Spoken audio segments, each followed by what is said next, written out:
गर्भमा हुँदा नै नारीलाई हुँदो रहेछ हेला किन शिर निहुर्याउँछौ छोरी जन्मेको बेला गर्भमा हुँदा नै नारीलाई हुँदो रहेछ हेला किन शिर निहुर्याउँछौ छोरी जन्मेको बेला यही समाज हो छोरीलाई असुरक्षित मान्ने आफ्नै छोरी चेलीलाई बलात्कार गरी मार्ने यही समाज हो छोरीलाई असुरक्षित मान्ने आफ्नै छोरी चेलीलाई बलात्कार गरी मार्ने।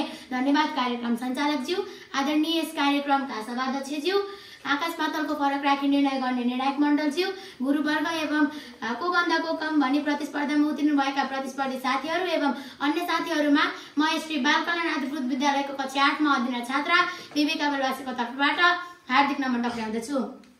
आज म यहाँ एउटा यस्तो विषयमा बोल्न आएकी छु जसले गर्दा हाम्रो समाजको अनुहार अझै कालो बनाइरहेको छ। त्यो हो महिला हिंसा।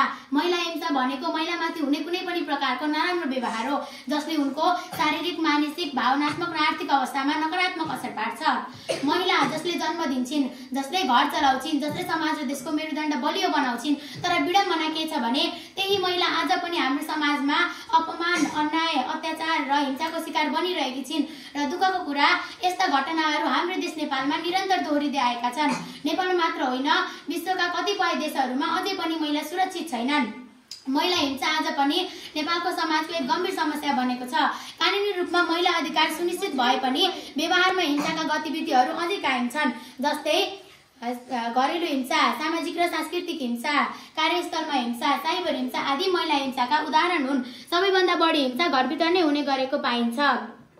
शारीरिक, मानसिक, आर्थिक र यौनिक अत्याचारका रूपमा धेरै महिलाहरू अझै पनि यस्ता हिंसा सहन बाध्य भएका छन् किनभने समाजको डर, आर्थिक निर्भरता र कानुनी पहुँचको अभावले गर्दा उनीहरूलाई बोल्नबाट रोकिन्छ। यी प्रथाले महिलाको स्वास्थ्यमा, सम्मान र स्वतन्त्रतामा गहिरो असर पार्छ। आजको डिजिटल युगमा सामाजिक सञ्जाल मार्फत महिलामाथि हुने चरित्र हत्या, ब्ल्याकमेल, अश्लील सन्देश पठाउने र तस्बिर दुरुपयोग गर्ने जस्ता घटनाहरू अझै बढ्दो क्रममा छन्। अफिस, विद्यालय, कारखाना र अन्य कार्यक्षेत्रमा महिलामाथि हुने यौन उत्पीडनका घटनाहरू पनि अझै कायम छन्। धेरै जस्तो पीडितले डर र लाजका कारण उजुरी गर्न सक्दैनन्। म महिला हिंसा सम्बन्धी एउटा उदाहरण प्रस्तुत गर्दैछु। विक्रम सम्वत 2075 साल साउन महिनाको अन्त्यतिर भएको निर्मला पन्थको यस्तो डरलाग्दो घटना हामी कहाँ बिर्सन सक्छौँ र? केवल 13 वर्षकी थिइन् उनी, जसको सपना थियो पढ्ने, ठुलो मान्छे हुने र परिवारको सहारा भन्ने। तर विडम्बना, एक दिन उनी साथीको घरबाट गृह कार्य गरेर घर फर्किँदै थिइन्। उनी घर नपुग्दै उनको लास उखुबारीमा भेटियो। शरीरमा चोट, बलात्कारको प्रमाण र सुरक्षा कर्मी र प्रशासनको यस्तो लापरवाहीले गर्दा सारा राष्ट्र नै हल्लाइदियो। जेनजी आन्दोलनमा देशभरका युवा सडकमा उत्रिए जस्तै त्यति बेला पनि न्याय चाहियो भन्दै देशभरका युवाहरू सडकमा उत्रिएका थिए। तर आजसम्म पनि न्यायले निर्मलाको ढोका ढकढक्याएको छैन।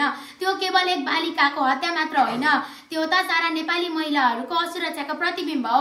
निष्कर्षमा भन्नुपर्दा प्रत्येक नागरिकले नारीलाई सम्मान गर्न सिक्नुपर्छ। विद्यालयदेखि नै लैङ्गिक समानताको शिक्षा सिकाउनुपर्छ। कानुनी कारबाही कडा हुनुपर्छ। अपराधीलाई दया होइन सजाय दिनुपर्छ। र सबैभन्दा महत्त्वपूर्ण कुरा, हामी मौन बस्न छोड्नुपर्छ। अन्याय देख्दा आवाज उठाउन सक्नुपर्छ। अन्त्यमा जहाँ नारीको सम्मान हुन्छ त्यहाँ भगवानको बास हुन्छ। त्यसैले नारीलाई सम्मान गरौँ, हिंसामुक्त नेपाल बनाऊ भन्दै म मेरा भनाइहरू यही अन्त गर्न चाहन्छु। हस्त, धन्यवाद।